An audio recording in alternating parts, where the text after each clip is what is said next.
ఎవరికి ఉంటుంది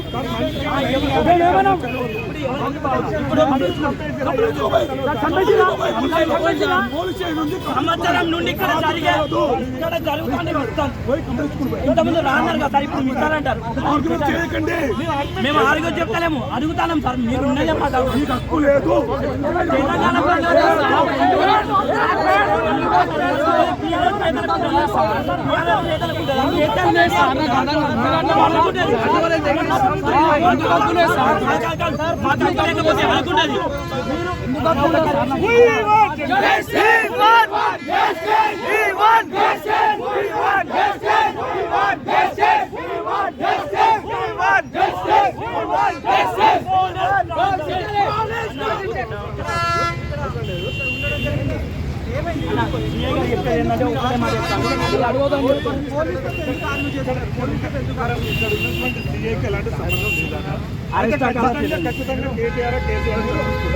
తెలంగాణ బీఆర్ఎస్ కార్యకర్తగా సీఏ గారు వచ్చి మా మీదనే మ్యాన్ హ్యాండిల్ చేసి మీరు తాగొచ్చారని చెప్తాడు. ఎవరు మా పరిధిలో మా పరిధిలో లేదంటుండు. ఒకవేళ మీరు చంపాలని తీసుకుపోయారా, కిడ్నాప్ చేసినా, అరెస్ట్ చేసినా 300 వెహికల్ పెట్టుకొని 300 వెహికల్ పట్టుకొని వచ్చిందంటే పోలీసుల పరిధిలో అంటే ఎవరు పరిధిలో ఖచ్చితంగా తీర్మానం మల్లన్నని మాట చేయడానికి ప్లాన్ చేసినట్టు. తెలంగాణ రాష్ట్రంలో పోలీసులను కాకుండా ఇంకెవరిని అడగాలి ఏం జరిగిందని. ఇక్కడ విధులు నిర్వహించే సీఏ గారికి తెలియదు. రాని హ్యాండిలింగ్ చేస్తారు, కొట్టడానికి మీదకి వస్తారు. మేము ఏం అడిగినాం, మీరు మీ ఎస్ఐ పిలిస్తే పేరు చెప్పమని అంటే మిమ్మల్ని పిలిచి మీ ఉప్పల్ ఎస్ఐ పేరు చెప్పమని అడిగినాం. మేము కొట్టలే తిట్టారు. మీకు అధికారం లేదు అంటే ఎవరికి ఉంటుంది? తెలంగాణ రాష్ట్రంలో ప్రజలకు విద్యార్థులకు లేదు, ఇంకెవరికి ఉంటుంది? ఒక జర్నలిస్ట్ 300 మంది పోలీసు వాళ్ళు వచ్చి తీసుకుపోయారు. మాకు సంబంధమే లేదని ఇంకో పోలీసు అని ఇక్కడ విధుల్లో లేసినప్పుడు కనీసం ఏపీఎస్ వాళ్ళు తీసుకుపోయారు కూడా మీకు ఇంటిమేషన్ ఇవ్వలేదా? ఇదే జస్ట్ ఇక్కడ ల్యాండ్ అండ్ ఆర్డర్ కాపాడండి. కేవలం బీఆర్ఎస్ నేతలు అడిగితే చెప్తారా? బీఆర్ఎస్ నేతలు ఫోన్ చేసి ఎక్కడన్నారా, ఏం జరిగిందంటే చెప్తారా? వాళ్ళ ఇంట్లో మా ఆఫీస్ మీద తెలంగాణ రాష్ట్రంలో ప్రజలు చూస్తారు 4 సార్లు అటాక్ జరిగింది. ఎప్పుడైనా ఇంత స్పాట్లు వచ్చినా అంత అటాక్ జరిగి అన్ని జరిగినాక వాళ్ళు ఎవరైనా బీఆర్ఎస్ నేతలు మాకు చిక్కుతే ఊరికొస్తారు పట్టుకపోతాం. ఒకటే అన్నమాట, ఫైనల్గా గవర్నమెంట్ నాటకాలు ఆడుతుంది. ఇక్కడ ఉన్న సీఏ గారికి, స్థానిక సీఏ గారికి పర్మిషన్ లేకుంటే వేరే వాళ్ళు చెట్టబోతారు. 300 వెహికల్ పెట్టుకుని సీఐ పోలీస్ స్టేషన్ దగ్గర నుంచి గత నెల రోజుల నుంచి సీఐ పరిధిలో తీసుకొచ్చ జరిగింది. సీఐ గారు డైరెక్ట్ వచ్చి గల్ల పట్టుకొని మీకు గల్ల పట్టుకొని నీకు అవసరం ఎందుకు నువ్వు ఒకటి నీకు చెప్పాల్సిన అవసరం లేదు, హ్యాండ్లింగ్ చేస్తున్నాడు. అది ఇదేంది? గవర్నమెంట్ పరిధి లేకపోతే గవర్నమెంట్ సంబంధం లేకపోతే కనీసం మీరు అరెస్ట్ చేసిన విషయం చెప్పండి, అధికారికంగా చెప్పండి, ఎడు తీసుకెళ్ళి చెప్పండి అని కూడా చెప్పట్లేదు. కవిత గారు అరెస్టును పక్కదో పట్టించడం కోసం, సారదండ చేసిన కవిత గారిని పక్కదండ పట్టించడం కోసం, లేకపోతే ప్రశ్నించే గొంతుకల్ని మర్డర్ చేయడం కోసం మరో పశ్చిమ బెంగాల్ లాగా కేసీఆర్ గారు కుట్ర చేస్తున్నట్టు మనకు కనపడుతుంది. ఖచ్చితంగా మల్లన్నని గంటలోపు ఎక్కడ ఉందో తెలియజేయక మాత్రం జరిగే విధ్వంసాలకు, జరిగే పరిణామాలకు మాత్రం కేసీఆర్ బాధ్యత వహించాల్సి వస్తుంది. తీన్మార్ మల్లన్నకి ఏమైనా జరిగితే మాత్రం ఇట్ల పరిస్థితుల్లో పాల్పకుండా కుటుంబాన్ని వదలము.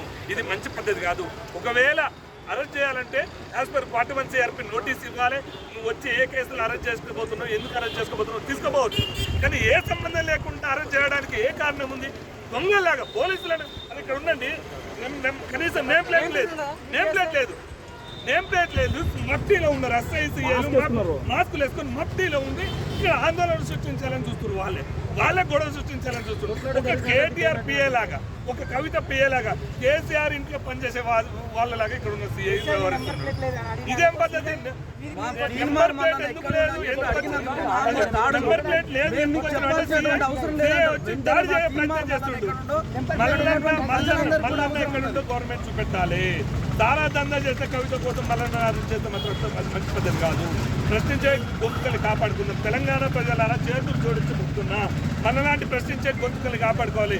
ఆల్రెడీ B6ని వెలుగుని ఇదే విధంగా బ్యాన్ చేయాలి, తెలంగాణ నుంచి ఏదో చేయాలని చూస్తుండ్రు. మన గొంతుకుల్ని మనం కాపాడకపోతే మాత్రం జరిగే విషయాలన్నీ కూడా అనార్థాలే వస్తాయి. ఆఫ్ఘనిస్తాన్ తాలిబాన్ల లాగా ఈ గవర్నమెంట్ పరిపాలిస్తుంది. తాలిబాన్ అన్న ఎవరు నాయన? వాళ్ళు తాలిబాన్ అరే కేటీఆర్ తాలిబాన్ అన్న నీకంటే 100 వాళ్ళు నయం. తాలిబాన్ లాగా వ్యవహరిస్తాం. నెక్స్ట్ మల్లన్న లాంటి వాళ్ళని మనం కాపాడుకోకపోతే అన్యాయం బయటికి రాదు. కనీసం న్యాయం ఎట్లాగో జరగదు, అన్యాయం బయటికే రాదు. మనకి ఏదైనా అన్యాయం బయటికి చెప్పుకోవడానికి కూడా అవకాశం ఉండదు.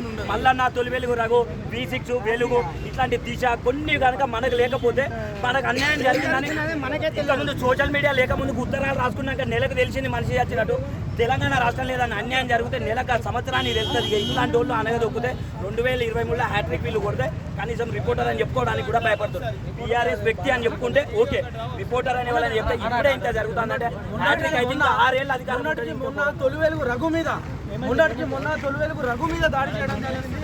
ఇవాళ తీన్మార్ మల్లన్న మీద, అంటే ఈ తెలంగాణ రాష్ట్రం మొత్తంలో ప్రతి ఒక్క జర్నలిస్టు మీద ఇదే విధంగా దాడులు చేస్తే మరి ఏ విధంగా ప్రజలు మరి ఎదుర్కోవాలి దీన్ని?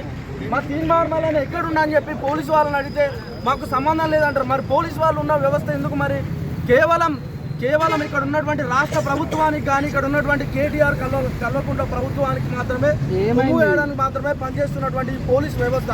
తీన్మార్ మల్లన్న ఎక్కడున్నా మాకు గంట పరిధిలోకి వెళ్ళకపోతే ఈ తెలంగాణ రాష్ట్రంలో దాడులు మాత్రం ఖచ్చితంగా మేము చేయడానికి మేము సిద్ధంగా ఉన్నాం. తీన్మార్ మల్లన్న టీం అని జిమ్ లో పనిచేసే వాళ్ళు కూడా తీసుకెళ్తారు. సీఏ గారు ఆ తల్లిని బాధించి కూడా తీసుకెళ్తున్నారు.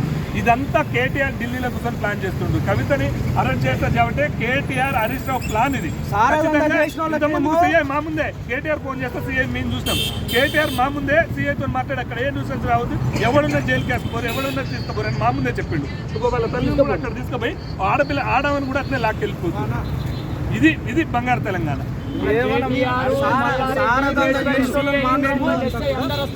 చాలా మంది రావడం జరిగింది. ఎక్కడైతే